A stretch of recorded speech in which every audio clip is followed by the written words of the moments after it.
শেখ হাসিনা সরকার পতনের পর স্থবির হয়ে পড়ে পুরো দেশ। প্রশাসনের কেন্দ্রবিন্দু সচিবালয়তেও নেমে আসে শুনশান নীরবতা।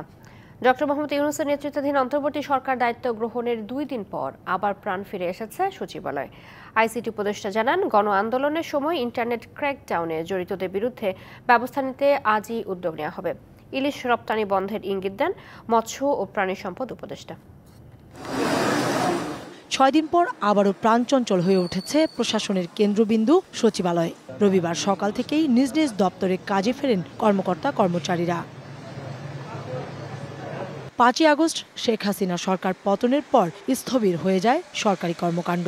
অফিসগুলো চললেও কাজবিহীন কাটে কয়েকদিন। তবে রবিবার সপ্তাহের প্রথম দিন অন্তর্বর্তীকালীন সরকারের উপদেষ্টারা নিজ নিজ দপ্তরে এলে ফিরে আসে কাজের গতি।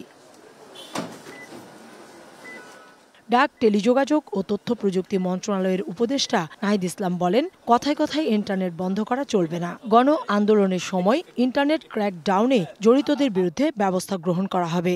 ইন্টারনেট বন্ধ বলেন বা সেটাকে সীমিত পর্যায়ে নিয়ে আসা, এই মানবাধিকার বিষয়টাকে মাথায় রেখেই করতে হবে, যাতে কারো মানবাধিকার লঙ্ঘিত না হয়। তবে আমি আজকে চেষ্টা করব প্রথম দিনই যে গত আন্দোলনে যে ডিজিটাল ক্র্যাকডাউন আমরা বলেছি ইন্টারনেট বন্ধ করে, তার তদন্তের জন্য আজকে আমি ব্যবস্থা নেব যে কেন এই ঘটনাটি ঘটেছিল এবং কারা সেটার সাথে জড়িত ছিল। পরিবেশ, বন, জলবায়ু পরিবর্তন এবং সমাজ কল্যাণ মন্ত্রণালয়ের উপদেষ্টারা জানান, নতুন বাংলাদেশ গঠনের অঙ্গীকার বাস্তবায়ন করতে চান তারা। কারণ আমি আগে পরিবেশ ন্যায় বিচার নিয়ে কাজ করেছি, এখনো পরিবেশ ন্যায় বিচার নিয়ে কাজ করব। প্রত্যাশা হচ্ছে যত তাড়াতাড়ি কাজটা শুরু করা যায়। সামগ্রিক প্রেক্ষাপটটা একটু স্থির হয়ে আসলে কাজটা শুরু করে দেব। প্রথম দিনেই ইলিশ রপ্তানি বন্ধের ইঙ্গিত দেন মৎস্য ও প্রাণী সম্পদ উপদেষ্টা। কথা বলেন স্থানীয় সরকার উপদেষ্টাও। আমরা সবাই মিলে একসাথে যদি কাজ করতে পারি তাহলে দেশের যে খাদ্য পরিস্থিতিটা আছে, এবং কাজে এটা মনে করার কোনো কারণ নাই যে এখানে শুধু আমরা মাছ বা গরু ছাগল নিয়ে মুরগি নিয়ে কাজ করছি। আমরা আসলে মানুষকে নিয়ে কাজ করছি। আর তাছাড়া গরিব মানুষ যারা একেবারে প্রান্তিক পর্যায়ে কাজ করছেন, যদি আইনের অনুযায়ী চলি তাহলে দুর্নীতি প্রশ্ন থাকে না। আইনের ব্যত্যয় হলে দুর্নীতি চলে আসে।